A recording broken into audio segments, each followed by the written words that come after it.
Welcome, hunters, to the Hunters Hub episode 39. We're getting up there in numbers. Whoa.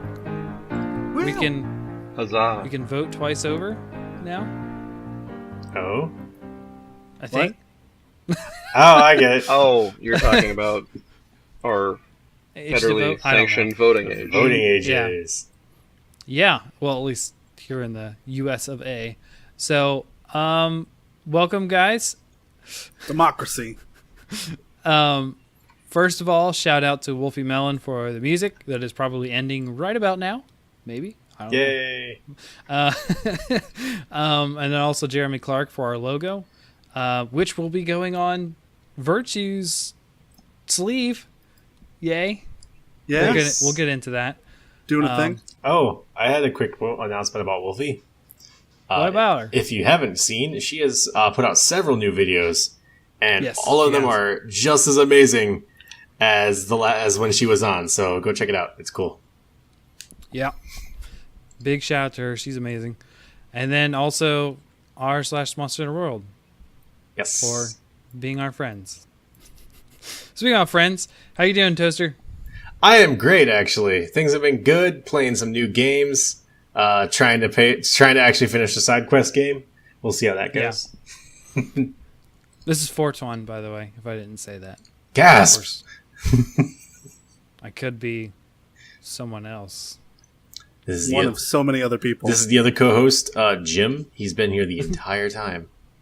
Hey, it looks like he hit the tree, Jim. and welcome, Haru. Welcome back. Our guest that keeps guesting. Thanks. I have a 17 at the end of my name because I made this username a while ago. Oh man, When that did was you make it cool. in 2017? No. Oh, It wasn't He made it cool. when he was 17. underage. I've been with Fortuan since I was 15. So I'm 30 now, so half of my life. But before that, I had Dragon Man 16. Yes. Solid. I was a nerdy edgelord 14-year-old or 13-year-old or whatever. I even went He's into not just a dragon, and he's not just a man. He's Dragon Man. And then Virtue, welcome back. What's up? hi Virtue. Hey, How you been? good? Hi. Nice. So today we're going to be talking a little bit more about Behemoth because we got some new details dropped. And Virtue's going to tell us a little bit about what he's going to be doing here soon. So why don't we just start with that, Virtue? Okay, so we're leaving the Behemoth behind. So For now. Monster Hunter For now. World Championship USA is happening on the 28th of this month, July. Okay. And that's taking place in San Francisco. So I will be going out and attending and attempting to compete on a professional level. Hopefully win. We'll see how it goes. But, yeah. And looking to rep some of our communal spots. So Hunter's Hub is one of them. Hey. Yeah. Gotta rep the good stuff. It's like a sprint car. I'm all marked up. He thinks we're good stuff. Oh, man. Wow. People Wow. are in Gotta be I can disappointed. Strike that. sore Strike that. disappointment. I'm contented with qualifying as a product at all, so you know. Yeah. I think you'd have to make money off of this to get Wow. call it a product. Man, we gotta start selling out. That's where I'm going wrong, apparently. So, what do you know what the speedrun challenge is, or is it a surprise, or So the qualifier quest is the current Puke challenge, or no, I'm sorry, standard arena Puke quest at the moment. So Okay. that's like great sword, light bowgun, hammer. I think there's 2 other weapons in there that don't really matter or count because you can't get good times with them. So why bother? And then once you've done your qualifier, and if you're, I think, in the top 8 teams as far as times go, then you move on to the final, which would be the Nerg Slay Event 4, which is currently available through the guild hall up in the Gather Hub. Ooh. And that is like, I'm trying to think what it is. Switch axe, light bowgun, lance, S&S, and there's another one in there, but it's none of the weapons that I want it to be, unfortunately. So, but I mean, it's fun. It's definitely a challenge to try to get your times down. I think the current PB world holder that I'm aware of is doing that slay event in like 2 minutes and 30 seconds. That's like the fastest known time. Holy roughly the cow. fastest known time. Jeez. Dude, I'm struggling to bust 14. Yeah, and my team's current PB as of yesterday was 3 minutes and 28 seconds. So we're getting better. The last time we were doing it, I think our PB was like 4:13, and so I mean, like, Good if you take into like, yeah, if you took into consideration like your good runs opposed to your bad runs, our bad runs are roughly what our good runs used to be, and we've lowered our time by about like maybe a minute. So ideally, we're looking to bring it down maybe another 30 seconds or so. But I'm aware of a couple other teams, a couple other streamers that are going, and it definitely seems like it's going to be a very competitive outing. So I'm just hoping to put on a good show, and if Sure. you win, I know that they have a bunch of prizes for attending. So, like, if you attend, you get, like, a duffel bag with the Monster Hunter logo on it, and, like, a lanyard, and, like, if you're an actual participant or contestant, then you get, like, a Monster Hunter t-shirt. I think it's, like, a navy blue with, like, a white crest emblem on it. And, like, I don't remember the scaling of prizes, but I know that the grand prize is roughly, it's, like, a $3,600 watch, but after, like, markup and retail and it's the limited quantity of it and everything like that, you're probably looking at like a $6,000 watch potentially, custom made by some, time masterpiece maker in Japan. Wow. It's a really cool looking watch, and then you also Wow. get a 4-day trip out to Japan. I'm not sure if you're competing in the how would you say Expo? exhibition? There you go, exhibition. Of the Japanese circuit version of what this is for us in San Fran. So it might be like the best of the USA versus Japan versus Korea or it could just be like this is just Japan's final outing for like the best of as far as their times go. But I think you're going out there for that, and you're out there for like 4 days, and it's like some paid expenses and just the experience, I guess. But Yeah, because the I know that- Japanese championship had been going up on the Japanese Capcom YouTube just for months now, since like April or something.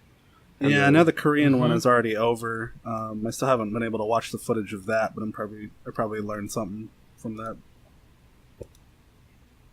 So it looks like people have like meta strats and pro strats, and even still, I'm aware of a couple teams that are opposed to doing what is considered optimized. So they'll be putting on a show and showing what they're capable of, but realistically, they're probably not going to stand a chance at winning or really placing that well. But I mean, I still give them credit. I think that it's cool that people are, irregardless of what is going to get them a win, are loyal enough to showcase what they're capable of doing.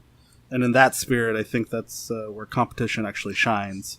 So, like, anybody who's rolling out with the Lances and the S&Ss, then, more power to them. Right. Nice. So it's just weapon Yeah. choice that is not always optimal.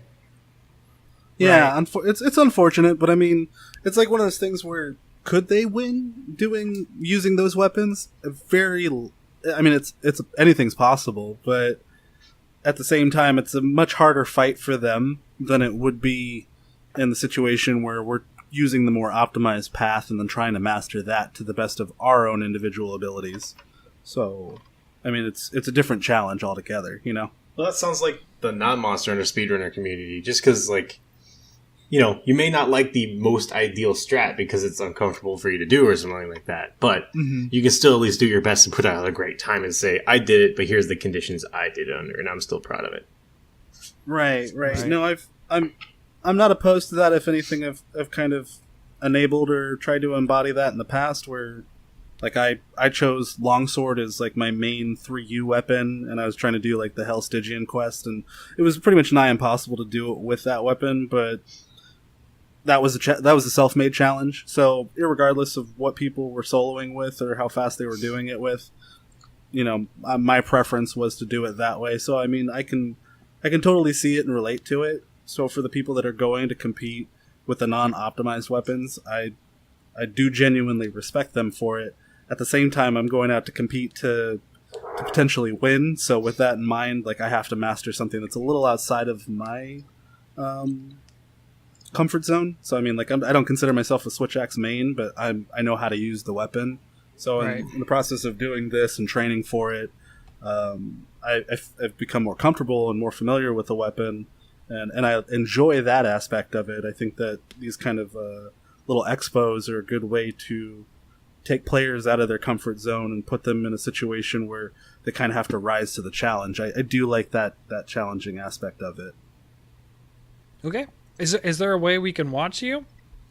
I think that they're going to do this on Twitch, possibly YouTube. I know that the last couple big Monster Hunter outings, they've had something equivalent of that going on. It'd more than likely be through like Capcom Unity, or it was like twitch.tv/Capcom Unity or Dash Unity.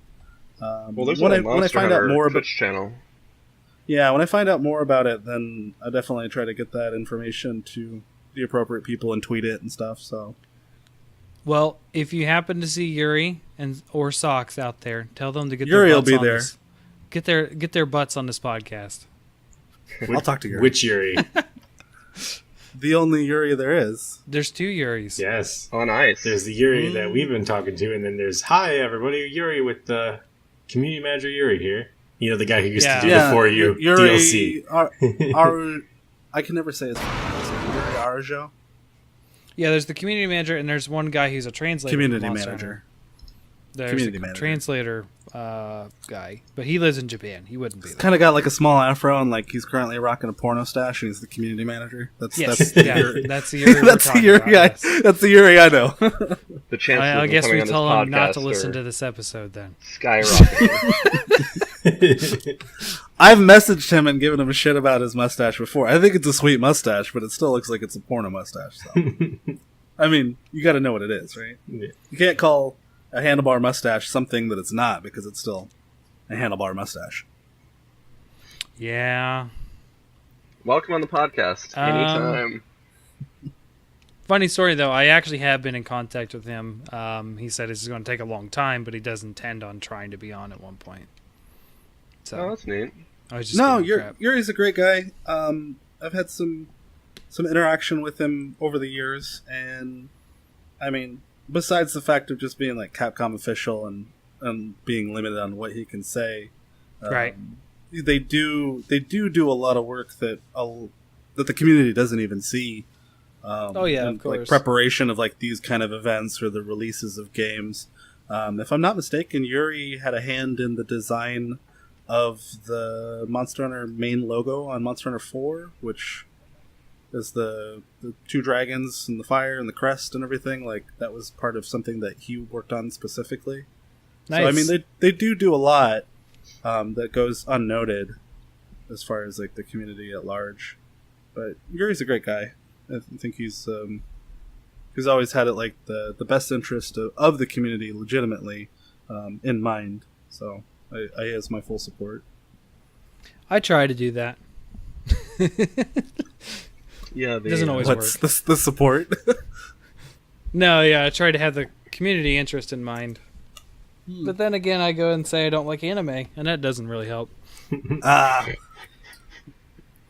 war So, now. That's a hard thing to juggle. I mean, if that's the topic you even want to get into, as far as like what is the community and where did it come from and where is it going and what you can do to feel like you're a part of it as well as to actually influence it. So I would never go as far as say I influence it. well, I mean, if people listen and You were and mod get of Reddit for a while. idea. That's even worse. People just hate you when you're a moderator. People are like, don't do that. Man, I caught so much crap just for trying to keep people from killing each other or being super mean to each other. I'm currently a dead moderator for Adopt a Hunter. When they very first started, I was going really hard and trying to provide as much information from the beta and my gameplay that I had broadcasted and had kept going for a long while. And at that point, I was doing my job as a mod, and at this point, I'm not really anymore. But I mean, I guess that's influencing an aspect of the community. Like, I don't think community is like one place you can go to, as much as it's a bunch of central hubs that are all loosely connected based on the same premise or idea. And as long as people have like valid or good intentions behind what they're doing with those loosely associated clouds, then I think that you're doing your job to build the community and sustain it.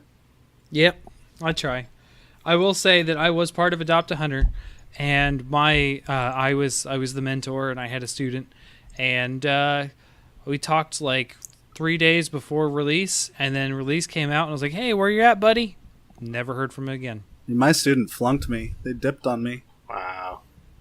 Yep, and then I had some guy like request me hardcore, and then he dipped on me, and then I had some other guy that was not even my issue or to deal with, and I tried to help them out, and somehow I still have them on PlayStation, and they occasionally hit me up. But I mean, I think it's, as much as the idea is a solid idea, it's also on the participants to really to make it happen, to fulfill it. Yeah.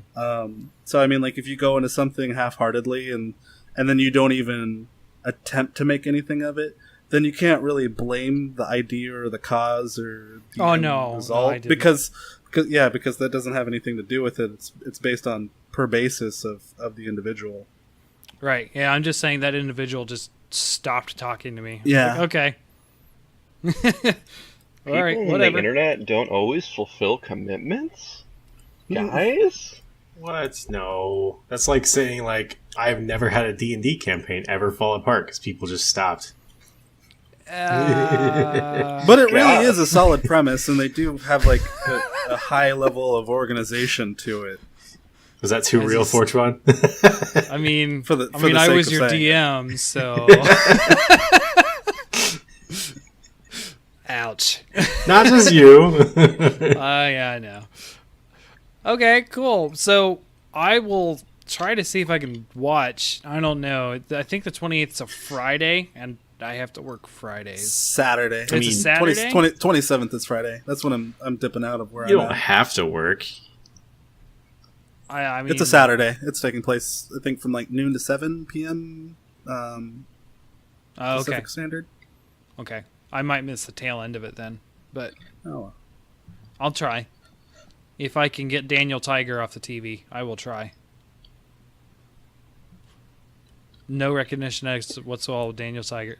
You've talked about it before. I remember Daniel Tiger. Okay. He's cool. Okay. There's this dead silence. Daniel Tiger, huh? Yeah, no, I'm out of the loop on that one. Mr. Rogers' Neighborhood became Daniel Tiger's Neighborhood. And is now Oh, they animated. replaced him. Okay. PBS Interesting. Kids, yay! So moving on from that, let's talk about Behemoth. So there was a live stream. I watched a good portion of it, and we have a cheat sheet up here that we're looking at for the Final Fantasy VII crossover. So we get to see that Behemoth is, well, a behemoth. He's freaking huge. Looks like you only find him in the Elder Recess. Am I wrong? No, it looks like looks it. primarily like that's the case. That seems fine. I mean, They haven't showed footage of him anywhere else, or right. distinguishably anywhere else. I mean, that's cool and all, and it makes sense. But where's the freaking Coral Highlands and Rotten Vale monsters? We'll get Coral Highlands when we get to face Bahamut. How about that? They're not gonna give us Bahamut. No. That would be sick, though. Right? That would be worth right there. Like, you want to put a dragon in a dragon hunting game. Give me Bahamut. and have them like Giga Flare the whole damn area. Honestly, can I just get a Final Fantasy game that's basically a Monster Hunter game? Like, can I get a Coral Highlands that's on fire?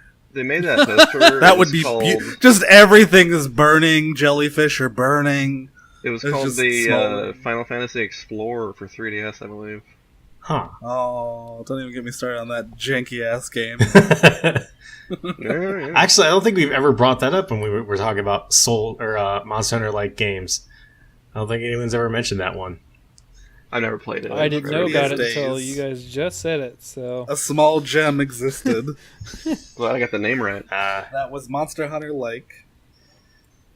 It's an interesting So game Behemoth from what I've seen. It's fun. You just need people to like. You need people. It's to not. really make it shine. It's not a solo game. Not really. It's very grindy if you're trying to play it solo. If you're playing it multiplayer wise, up to 4 people, wandering the maps, it plays like a very downgraded 4U, like even choppier than 4U, less assets visually. Huh. But for the Smaller moment, I'd like to be Dragoon you all back on topic, because there's a little bit of a weird monster in Monster Hunter World.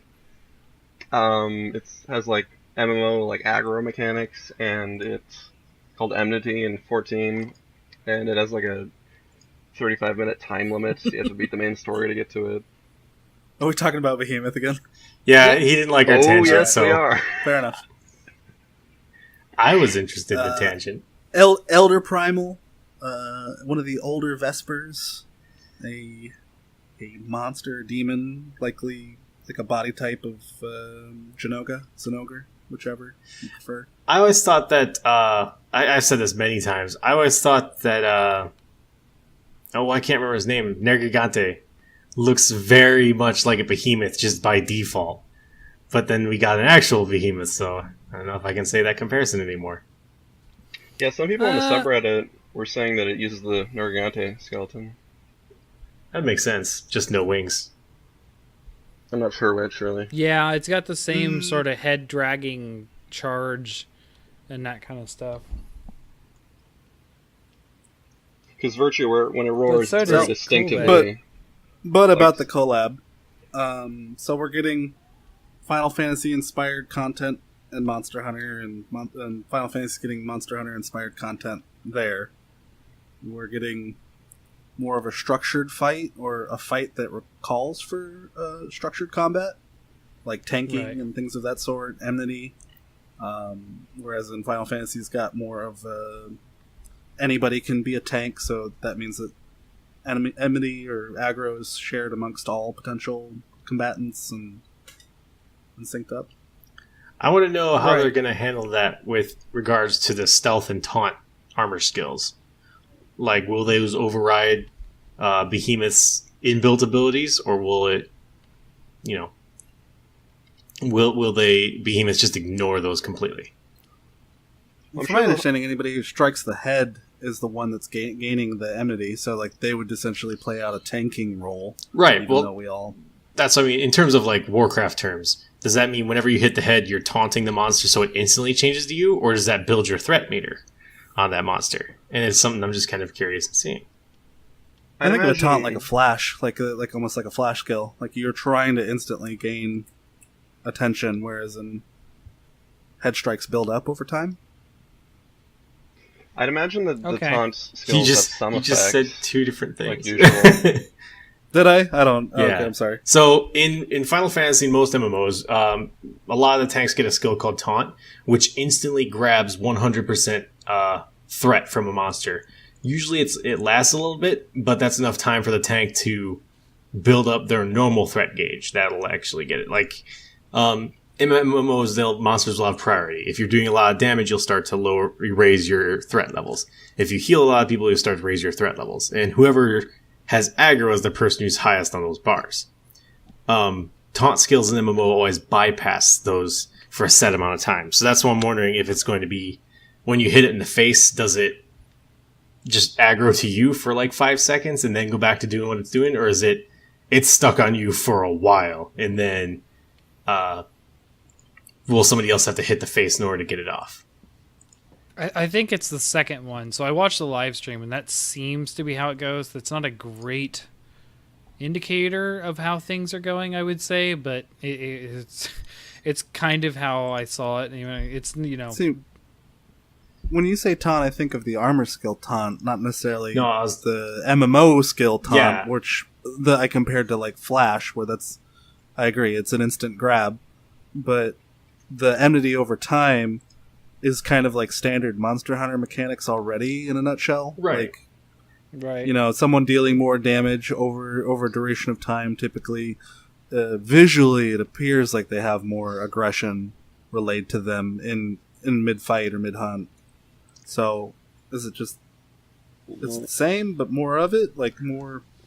That's what I'm curious to know. The way I understand it is that, like, if you're healing, if you use a healing item in Monster Hunter, the AI of the monster knows to target you. And, like, kind of that would make more sense, yeah. Well, I mean, like that's always been a thing that people joked about. Hunting horns have massive enmity, because anytime you start to play, the monster's like, nah, nope. Get that out of here. Yeah, it's really annoying when people just start playing guitars on your front porch. Is this from personal experience? I was trying to sound like an old curmudgeon man. Yeah, no. No. I wanted to bring up something else they talked about, at least in the slideshow description we got of Behemoth, and that is an unavoidable one-shot that you can't. From what I'm interpreting, you can't really roll through it. You're not going to be able to guard this thing. But as you're fighting him, he drops like...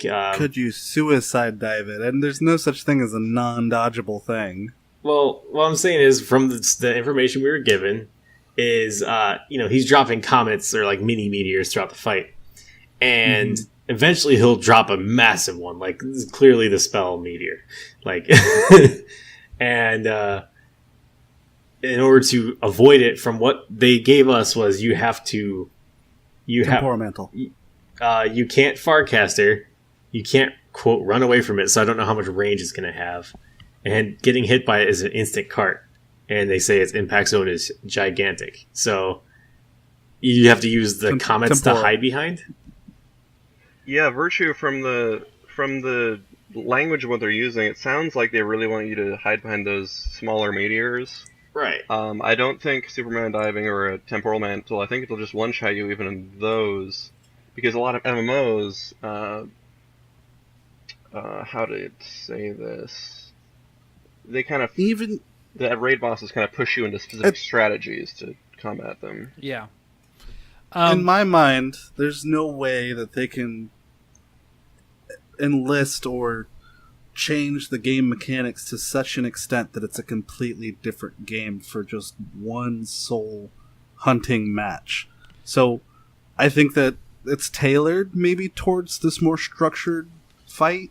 It's tailored in the sense that there are more optimized ways to interact, so maybe hiding behind the comet. Irregardless, damage goes everywhere but that area. So it'd be like Lunestra's flame comes out on the ground. However, there's one area where it's not on the ground every time. So no matter what, as long as you're standing there, then you're not really taking damage. Maybe the damage is distributed at such a high volume that it kills you if you're anywhere else but behind there. But it's still inherently a Monster Hunter game, so we still have Monster Hunter rules to abide by. It's not like it's a turn-based, key mashing situation now with skills.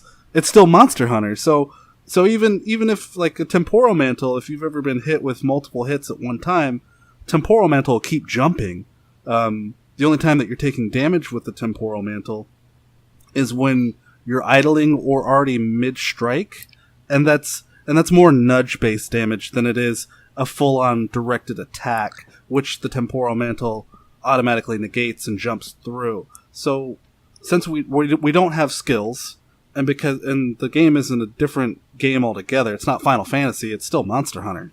So there's got to be ways around it. I think they're creating the idea of it, and they want us to abide by it, and I think we will for the most part, but eventually, as time goes on, we'll find ways to then break this fight as we've broken so many other obstacles that have been presented to us throughout the series.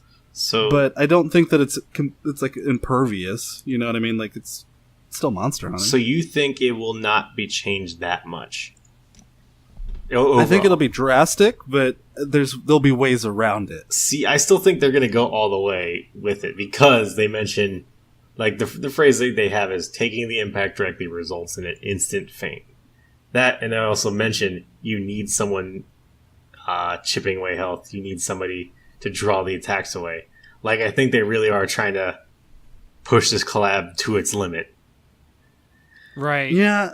There's one thing to mention also with the meteors. They also mentioned that you don't want him to be around the dropped meteors because that's how he initiates that attack. Really? So you also have to lead him away from the dropped meteors. So that would explain the tanking thing. Yes. Yeah, and they also say your tank, it has to have like a defense-oriented weapon, which is like, I guess, a lance, maybe? Lance, gun Anything lance, that can block. charge blade. Does sword and shield You can count? block with it, it's defensive. Is the shield Heavy, big enough? heavy bogum with 3 shield If you're augments. doing shield bashes on the face with SNS, then yeah, that could totally be tanky. I mean, I'll tank with my heavy bowgun. Can I be an evasive tanker with a longsword, just counter everything? Maybe. That'd be sick. Although, watch as he has like follow-up attacks, so you'll counter the first one and get it just dumped by the second one. Shh. Well, they've also discussed that this is a quest that's available post HR-16, and that in the future, I think the exact frame of words was they wanted an ultimate version of Behemoth, which then kind of coincides with like the maybe one day we'll get a Monster Hunter Ultimate. Da, da, da, da, da, da. But but I mean, I don't know if I guess make a believer of me is where I'm standing from. I don't know. They said that you need to hide. I get where you're coming from. They're setting up a story. Because Superman diving works most of the time, even now. You can still Superman dive and still get just completely creamed. If you remember, it didn't help to Superman dive a lot of Crimson Fatalis' attacks because they would just follow up. Right, because the amount of iframes in the attack was longer than the dive was. However, currently in the game, like getting knocked down and staying down is still somewhat longer than Superman diving. So I mean, like even the Superman dive, like how long is this meteor falling for? Like how much damage am I taking? Am I taking damage while it's falling? Once it hits, So it's a and then it one-shot, explodes after the fact. I'm assuming it's the impact based on how it's cast it in the previous Final Fantasy games. So I was watching a live stream. It looks like there's actually 2 impacts. There's the impact when it hits the ground, and then it sort of explodes after a little bit in fire on the ground. So that might be why you can't Superman dodge, because you'd have to Superman dodge the impact, and then it blows up when your dodge is done, I'm guessing. Like, so it looked like it was... like Evasion 5 or something. Right, maybe. Because it looks like there's actually 2 impacts. Now, granted, this is like me just watching footage once, right? This isn't, but that's what it seemed like to me. It was like, oh, okay, kind of like how Lunostra's Nova, it does the initial blast and then it, sort of heats up and then it blasts again. That's kind of how I took it. I think of it in the sense of like it doesn't matter how much you try to funnel content into disguising itself as a different game, it's still inherently the same game. Sure. But, you know what I mean? So like HR-16, where were you at HR-16? Did you have high rank gear? Was it upgraded all the way? Was it augmented all the way? Were you rocking a Call weapon that was maxed out with the defense slot with augmentations as well? Were you running a super hyper build of whatever set of armor? You know what I mean? Like I got HR-16 in 4 days, so Cool Day was not. I want to 4 days after release. I want to say that a lot of people, the reason they put it so low is because they don't want to lock people out. Because the last thing they want to do is have this really cool collab and maybe get Final Fantasy people interested in Monster Hunter, and then they join and it's like, no, you can't do this for like 3 weeks. Sorry, go away. Like they want people to have an opportunity to get to it. Right, at least try it. I'd love to be wrong. I'd love there to be like full fleshed out mechanics that we have to play by to succeed in this environment. However, I still think that it's Monster Hunter, and it's as close as Final Fantasy as it can be while still being Monster Hunter. Just like how Final Fantasy is as close to Monster Hunter as it can be, but it's still Final Fantasy. That's you know what I mean? Like, Virtue. it's not Monster. I'd love for you to be right, because I like Monster Hunter, and MMOs, not so much. So I'd love it if it wasn't. So you want Virtue like, to be right? I don't want it to have the most giant, all-affecting hitbox that you can't have fun with and you can't play around the edges of. Yeah. I mean, how many players are going to roll out there and going to be like, all right, guys, let's take an inventory stock of our potions and make sure we're ready. So when he does this skill, then you activate your true charge, and when because that's not gonna happen. It's not gonna fly. Like, so I do kind of have hope because of the fact that Behemoth does not just have Meteor and Comet in his repertoire. He's famous for other abilities.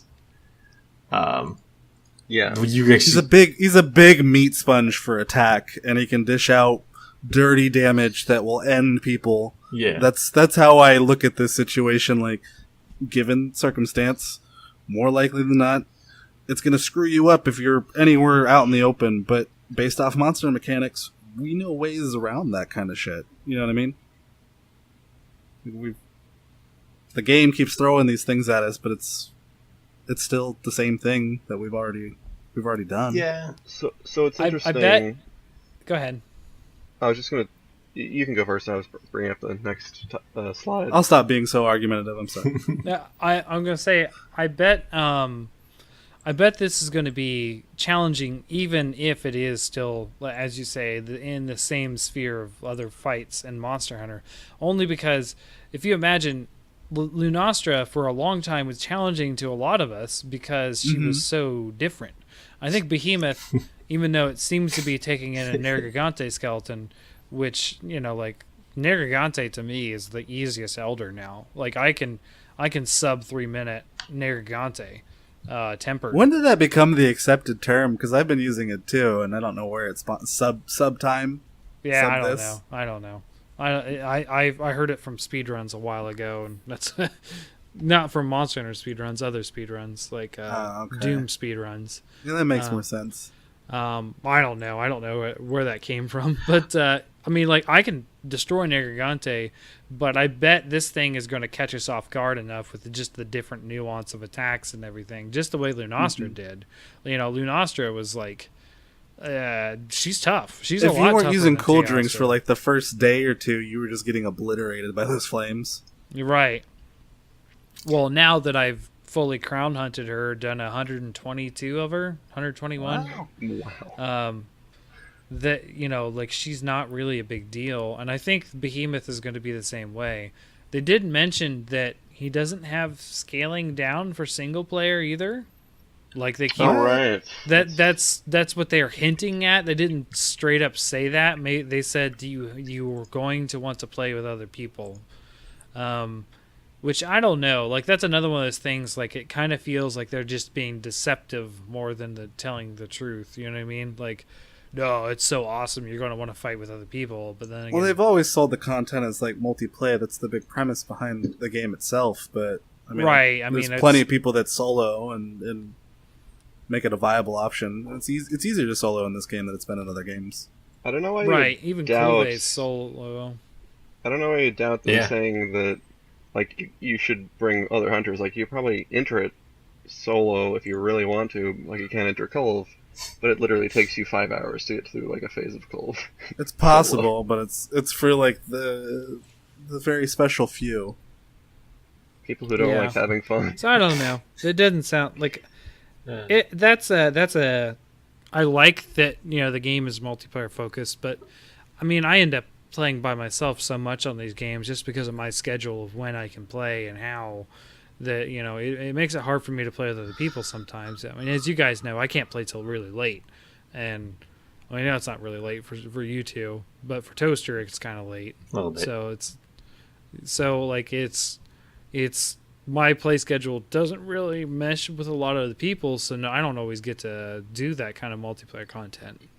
I kind of made an exception for Coolvey, but I'm hoping that it's more of a comparisons to Culve. Like, Culve has its mechanics, but at the same time, it's still inherently a Monster Hunter elder fight.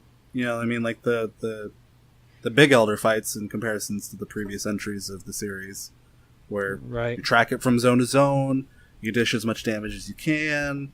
In this zone, I'm allotted environmental tools or damage or traps, and I use those, and then that effectively helps me progress, regardless of the amount of people that I'm co-oping with or not. So I would think that Behemoth would play out similar. I think there's just a lot of maybe one-shot hits where they emphasize the idea of mechanics, but I think the only one shot is the meteor. I think everything else is just very highly damaging. So about the difficulty, it's interesting because Capcom haven't actually given out, like, told you, like, use these skills for any of the updates or anything like that. But in this monster, they say you should have fully augmented gear. You should bring, like, a defensive weapon if you're a taunt, and guts, health boost, and wide range skills are good against it. It's really interesting to me that it's a little weird. It's interesting that they mentioned, like, wide range to me being really useful, because wide range was certainly very useful for Arch-Tempered Valhazak, and they didn't mention that then. So I think it's because they're trying to really play up the tank DPS MMO healer. aspects. Yeah. That's what I'm saying. Oh, It's right, still inherently right, Monster okay. Hunter. They're picking this focal point to look at it and go like, oh, but it could be like an MMO. You know what I mean? Yeah, I think they're being deceptive in their marketing. I'll say like they very could have tuned the fight, because they say it's going to be very different. They keep saying it's a very different fight, and I believe them, because I mean, even within the realm of Monster Hunter, like I said before, Lunastra is a very different fight. Like, there are things that you have to deal with Lunastra that you normally don't have to deal with, like ground fire. Like, I mean, yeah, that happens with some of the effects of fire effects, but not like, oh gosh, it's straight up unique in its zoning. execution. Yeah, like straight up, don't stand here. Well, not Well, like concept of agreeance is like Lao Shan and Culve. It's the same fight, but Culve's like the rejuvenated version of it. Kinda, yeah. Kind of. It's Because also I'll say Leo still never directly attacks you, even at the end.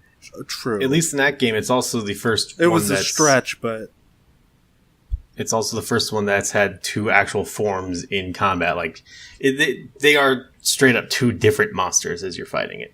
You know, That's true. yeah. so it's not they haven't added anything new, but Do we want to talk Okay, about well- Shiny Kuliaku? oh, that's yeah, interesting to me. So here's my thoughts on lore premise. So the blue sapphire star is like the big creation myth or lore in Monster Hunter. But in Final Fantasy, they also have this giant blue crystal that represents Hydaelyn, the goddess Hydaelyn. There's like an evil side of that, that's Zodiac, and the world is called Hydaelyn because it's based within the crystal. So I'm wondering like how they're going to connect that together back and forth. They'd probably do more lore based on Final Fantasies 14's. Help me here. How would you say that? Within that world, you're going to have more representation of lore than you probably would in Monster Hunter. Oh yeah, Oh yeah, on that end, I would have said Yeah. yeah. because they have so many people you can talk to, and every quest has paragraphs of dialogue. Yeah, I'm interested to see like how they're going to try to bridge the worlds together. It'll be The, nice. Which is why I'll never play that game. Paragraphs of dialogue. No thanks. Ah, Not an MMO guy. I got into we've WoW. we've little discussed bit. this already. No. You might enjoy this. I think it's the end of the first game. There's like 45 minutes almost of unskippable cutscene. It is. I could be very wrong there, but there is a massively long cutscene where you can just walk away and make a sandwich. A Realm Reborn, that part. Oh yeah, well, I mean, all of it's a Realm Reborn now because they killed the old version. Thank goodness. Well, no, Okay, yeah. Well, that was before, and then it was ARR, and then it was Heaven's Sword, and then it was Stormblood. Yeah, which is it's the end of Realm Reborn, beginning of Storm's Blood, where it's just you don't get to fight anything. You're just clicking through cutscenes and clicking through. You don't even want to know how much MSQ is there, dude. Like it is literal days of questing. Because No. every time the screen fades to black, you're like, "Oh, thank God, we're done." And then it slowly lights back up, and it's not focused on your character. And you're like, "No." Do you want to talk about what Monster Hunter bits and fun they're getting? I like What do you mean? cutscenes if they're good. Just gonna put that out there. Well, I mean, we've kind of talked about that. They're getting some armor, weapons. Looks like an emote for the barbecue. I don't know. The barbecue is furniture for your home, and that's Okay. interactable. They're getting the what is it? Poogie. A pajamas poogie. Mhm. They're getting a palico and like the leather gear, Probably gonna be just a pet new for you. style. They're getting a Rathalos mount. A what? That you can fly a mount. You can fly it around. It's a Los. It's the world version of Los that you can fly in game Oh, don't in select areas as a mount. don't make me reactivate my account. I don't want- They're called. You're getting a Los mount. They're known as Monsties Toaster. Yes, Oh God, once. please! No, I said don't make me reactivate my account.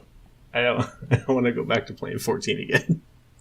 The armor, in my opinion, doesn't really seem that great. It seems like a mix match of previous or other versions of armor in the game leading up till Stormblood. I'm honestly It doesn't scream Los to me. I'm honestly surprised they didn't just give him generic, just Rathalos gear straight up. They should have. I know a lot of I a lot of the fan audience wanted Kieran related content, and they said maybe next time as like a hint hint. Yeah, I would have rather seen the traditional Rathalos gear. I mean, they've put that in a lot of different things. That's in Street Fighter? MVCI. That's in Lost Planet 2. That's it's in a lot of places. It's in the freaking Mii Fighters and Smash Bros. Wii U. It's Street Fighter skin, I think. That one Yeah. point. Yep. So it's all, like it's in a very, arguably one of the most iconic armors of the series, and it just, I don't see how that's Monster Hunter related at all in that Final Fantasy picture. Wasn't it blue? Go ahead. Wasn't it Blue Rathalos that was on the cover of Try or 3 Ultimate? One of the two. 3 Ultimate, Hey. Blue Los armor, yeah. Azure Los, yeah. Yep, you're right. And it was also the only cover to not be facing the monster. Because 3G was Rakidios, and they never gave us that version for 3U. Okay. That cover art, sucks. yeah. Yeah, that was better. That was better artwork in my opinion than the Azure Los. It's like the default Western flagship box art. Yeah. Like Yes. just Los. It's when we don't get. Oh, you're not gonna get Kushala Deora. You can get Los though. You're not gonna get Rakidius. You can get Los though. That sounds like the Angry Kirby thing. Yeah. You're not gonna get Nergiante, but you can get Los though. We didn't get Yeah. Monster Hunter 2 at all. It doesn't matter whether Kushala Deora wasn't the flagship for the game we got. What for Dos? Yeah, it was. Freedom was represented by. Oh, I want to say Freedom? Plesioth. One of them. No. One of them was No, no, Nargacuga no. on the front. No, No. that was Unite. Okay. Yeah, it was Unite and 2G. Both had similar box art. Freedom had Los on it, but I remember there being a special box art out there that had Plessy on it. I know. I don't know what you're talking about there. Freedom had Los, and it was sort of like looking through like a porthole. For some reason, it was just in a circle. It's just, Yeah, it was like a crosshairs of some point. yeah. Man, I don't think it was a crosshair. I think it was just a circle. It was just like, here's Los. You in know a what? circle. Plessy was on the back of Freedom. That's what Okay. it was. Los is on the front. Ah. Plessy's on the back. Yeah, and then Freedom 2 was Tigrex. Tig. Yeah. So, yeah, but as you can see, like if you ever look at all the box arts, every single box art has the hunter looking at a monster with the monster coming at the camera. So you're seeing the back of the hunter looking at the monster, except for 3U. For 3U, it's like face of hunter, face of monster. So like the monster's Like like gonna posing? kill him. Yeah, like it's like no, you wouldn't be facing away from an Azurbathalos. You just wouldn't. I don't know. I run from plenty of Zerathuloses. You wouldn't be posing. I'll say that. You wouldn't. You'd be running. You'd be in action. Not.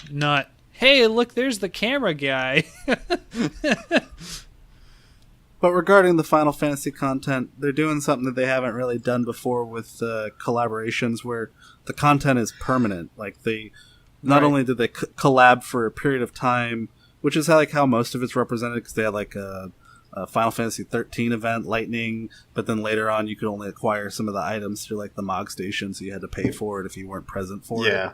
A okay. lot of their events are almost kind of like a one-time deal throughout the year. Sometimes you might see that content return, but slightly different if it's related to a game that's coming out with like a new iteration. Like, what was it, last year they did a yokai event and it had like 2 mounts and it had like something like 12 minions, Wow. because that was like the big thing. However, they haven't made that content available again, and the content is not available through the Mog Station. So that would be like the limitedness of how Final Fantasy XIV distributes their collaborations with other titles. So for it to be permanent in the storyline, to where, that's why I'm saying like they're investing more lore into it easily, because they're fleshing out full quests for it that will be there. I missed that. Irregardless of your level. I didn't realize it's actually a storyline thing. I thought it was just going to be a one-shot fate. It is static content. It might as well be MSQ, but for side quests. That's really cool. In Final Fantasy XIV. So, if you're not like level 70 now and at the end of Stormblood, then normally it would be like, oh, you got to race to get to the end, so that way you can do this content. Otherwise, you miss out on it. But it's static, so it's staying. Nice. I think they emphasized on that premise at the Talk Live for Final Fantasy, and then they had Capcom people there representing, and they talked about Monster Hunter and how if Behemoth is going to be a perma thing for us, then Los is going to be a perma thing for Final Fantasy. So you can get that Poogie, you can get the barbecue spit or the Los mount or any of that stuff at any point in time, as long as you play Final Fantasy XIV. Nice. Which is nice. And then like the quest setup that they have for Los, the Los encounter, it starts off as like an 8-man, and then they have an EX version or extreme version of the run that runs with up to 4 people. So it's kind of akin to a normal standard hunt for Monster Hunter players. Okay. And outside of the normal realm of, so in like Final Fantasy and an MMO based, it's not exactly turn-based as much as it's real-time, but it's within a proxy. So, like, let's say we're all in a dungeon together and we're fighting a boss. Well, the boss's range is that it could hit any one of us if it wants to. It could also cast at us or physically attack us if you're within a certain distance. So that's how it plays out. So if a Los wants to shoot you, it's going to shoot you, and there's nothing you can do about it. But normally that's where that whole enmity and having a tank and a healer class and a DPS all plays a factor, like any standard MMO. In this fight, however, there is no held enmity, so anybody can be a tank, is I think the way that they worded it. So that means that it can attack you if you're DPS, it can attack you if you're a healer, based off of whatever presets they've already involved in the game. So if anything, Final Fantasy version of Alos is more real to Monster Hunter than what I think the Behemoth is for us in Monster Hunter as an MMO aspect. That's kind of cool. We take their tanking aspect, or we take their aggro aspects for a fight, and they take ours for a fight. Mm-hmm. Did they take our UI as well? Oh, they changed the way that you consume potions, I believe. So, like, it's going to look like Monster Hunter potion consumption in Final Fantasy. And they also only get, like, an allotted amount. So, I think these potions are for this event only. And henceforth, you can use them in-game to, like, fully restore or something like that. Because normally you would need, like, very high-end shit to run that. With that mentality, like, oh, I'll just take 10 potions with me and that'll be enough. Because that's why you have a healer. You know what I mean? Yeah, I don't know anybody who's brought a potion into a dungeon ever in Final Fantasy. It's super rare, and it's more like strength potions, int potions, dex potions. It's mostly for like people that are trying to min max. It's mostly desperation if you're like trying to level and you're about to wipe, and you're like, oh wait, I have a potion that I accidentally picked up as a quest reward like 10 minutes ago. Yeah, you might use one. Those items are used more in crafting than they are, I think, in actual combat. I'm just going by my experience. All right. Well, I think it's time for the monster balloon. All right. Ladies and gentlemen, we have a special edition tonight. We're actually leaving the world of whatever the Monster Hunter world is called. And we're heading over to Eorzea or you said Mysidia or Ivalice. Midgar or Ivalice or wherever you feel like. You say Dissidia? Disgusting. No, I said Mysidia. M-Y-Sidia. Mysidia? Yes. Mircidia? There's no R. Either way, we're going to be talking about the Behemoth today for the Monster Balloon. So the Behemoth has been around for a long time. While it did not appear as a fightable monster, it was in promotional art and concept art for the first Final Fantasy. Seems odd. They threw it as promotional art, but then you couldn't fight it. I mean, yeah, that was par for the course for old games. But since then, it has appeared in every single Final Fantasy with the exception of one. And I had it, and I could not find which one it was. We're talking about Cactars? It was one of the phone games where it appeared as a... It appears it like dummied out. You can find the sprite in the data of the game, but they don't have a monster for it yet. So that's... the bravest? It's one of the phone games. It turns out there's actually been like more than 10 Final Fantasy phone games. The new one's actually pretty good, I'm not gonna lie. Yeah, some of them are pretty fun. I'm playing through the Tacticsy looking one right now. It's enjoyable. Or the Dissidia one for the phone.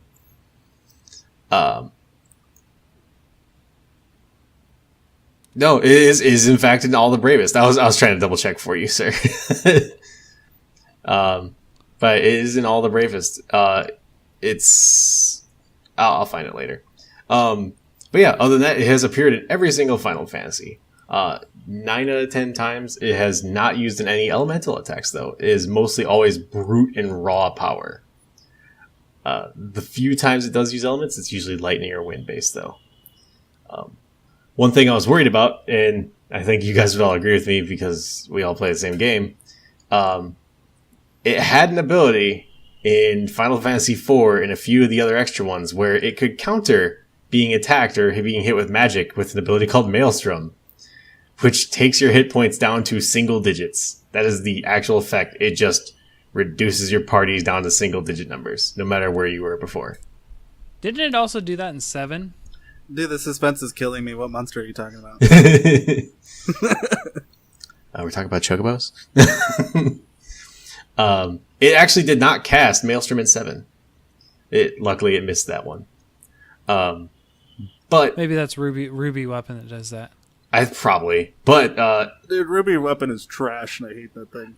Those Kingdom Hearts fans of you out there might know that Sephiroth does the exact same thing. He has that spell that takes away all your mana and leaves you at 1 hit point, which is just terrible. But they've also been used to use Life Break, which thankfully doesn't exist in Monster Hunter because I think that immediately kill us. Life Break being it would take the difference between your health and its health and do that much in damage. No. Inflation. But it frequently uses Comet 2, which is always like bringing down generally 4 comets to attack your party, which I think that coincides well with what they're talking about when they're talking about Monster Hunter talking about the Behemoth in Monster Hunter, where it's going to call down comets and you have to hide behind them. I wouldn't be surprised if every time it casts Comet, it pulls down 4 of them for all 4 party members. Yeah, it looked like there were 3 or 4. Okay. Also, I can't wait. Can hide behind 1 comet. I cannot wait to see the video of all 4 people trying to hide behind 1 comet, and then some person like doing a shield bash with a sword and shield and throwing the person outside from behind the shield. Oh, it pleases me. Thump Sucker! Wow. It also generally does Mighty Guard, but I have no idea how that would apply to Monster Hunter at all. Bouncing. Yeah. They need a more fist-looking weapon so I can monk out and then run in unintentionally and completely screw the team and die in the process. Narragansett dual blades. It's a claws though. I need fisticuffs. Well, Closest we got. I mean, a lot of fist weapons in Final Fantasy are claws. Yeah. But That would be like, how do you say this? K-Tars. We say things so differently. I do want to Thinking point like out. Don't apologize. I do want to point out. Oh, sorry, you go. Go first. It's like jamdars or like guitars or what is it? There's other ones. Wrist blades, essentially. Hmm. Yeah. Knuckles. You got any of Okay. them chakrams? So what I was going to point out was this particular behemoth is using the Final Fantasy 11 and Final Fantasy 14 style of behemoth, where it's this big hulking monster that's more pharaoh looking than demon looking, with the huge black mane and all that. Yeah, it is the 14 presents. I'm not sure how you got it, but you could actually have a giant behemoth as a mount in 14. I do. The collector's edition for AR. Okay. Yeah, that's how you get it. Also, in the collector's edition for AR, you get a tiny behemoth pig that's like kind of glossy with hair, and it looks like a mini behemoth. It is adorable. I And- want one. And apparently, we're getting one of those in World. Really? I'd like that. For a skin on our Poogie. Nice. I haven't pet my Poogie in months. I got all the fashionable stuff, and then I abandoned him. So, one thing I want to point out is normally the behemoth is significantly more purple. It's very toned down in this iteration, but if you go back through, It's a darker color, yeah. if you go back through, it is generally very purple in all of its appearances. Gamma all the way up purple. Yes. I think the only other ones that didn't appear as purple was Final Fantasy 13, but I maintain 13 was weird. If they were gonna make it like 14 content, they should have like let the full 16-man town go after this thing together, like in the Final Fantasy 14, where there's like hundreds of people grouped up. Oh god, yeah. That would have been fun. I think in 14, it appears actually as there's two different places where you can fight the behemoth. There is, yeah, that's right. So Corthus. yeah, there's a place. Final Fantasy has an open world because it's an MMO, and they have these open world kind of raid bosses out there where they call them fates, but they're basically world bosses. And Behemoth not only appears there, but also it appears in actual specific dungeons as well. One dungeon, but you get the idea. He's like a throwaway primal for them, so they just insert him in other dungeons. But like you can encounter him like once or twice a week, randomly under certain like presets, like the weather and stuff will let you know. Yeah, I don't think he was ever that super strong. He was not like what's the really crazy world boss they had? That was the other summon, guy on the mount. He read Sleipnir and he. Odin. Yes. Odin's not that bad. The new one is actually Ixion. Ixion's like the new open world endgame fate. I didn't know they brought her in. An Ixion mount. Yes. Yeah, Ixion. It's like a lightning zebra with like a really crooked Kirin sword horn. Yeah, I was gonna say if anybody doesn't Final know what it is, Fantasy's Kirin. it's just a Kirin. Next week, I would actually Toaster is dragged back into an MMO. I would actually like to see that as the next crossover between us and Final Fantasy. I'm on Leviathan. I don't remember where I am. But I'd love to see us get Ixion next time and they get Kirin. It wouldn't be too different of a crossover. But I think it'd be neat just to get outfits. I just want more outfits from Final Fantasy. I'm gonna be perfectly honest. They can We need that Orochi Kirin. that way the Final Fantasy people can get our nice Kirin outfits. And That Kirin hooch. yeah. Okay. That's what we used to call it back in the day. I swear we've already. I don't know who this we is. I never called it. Oh my god. Jeez. But we could get some other amazing gear from them. I'm not sure what gear we would get from fighting Ixion. I would like red mage gear, but that's just me because I want that badass hat. What about Noctis's That's Guild leather Lobos jacket? That's Guild Lopos for male characters. Female characters get stuck with this. I don't know.